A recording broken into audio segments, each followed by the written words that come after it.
go and yell all you want, but I can't understand 10 people, let alone 100 people at once. It's your job to control the budget, not the president. And you are doing us a disservice to set that down and not stand up for us and control the budget.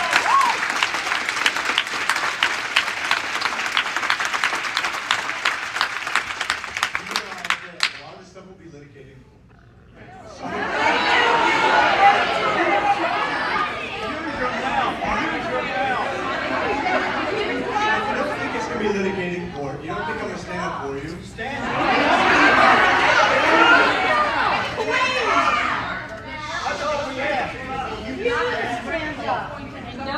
So if we're going to have a town hall, and I'm going to come and stand in front of you and take your questions and try to answer them as honestly as I can, then let's do that, okay? But if you're going to just yell at me, that's not going to be an effective town hall. I get it.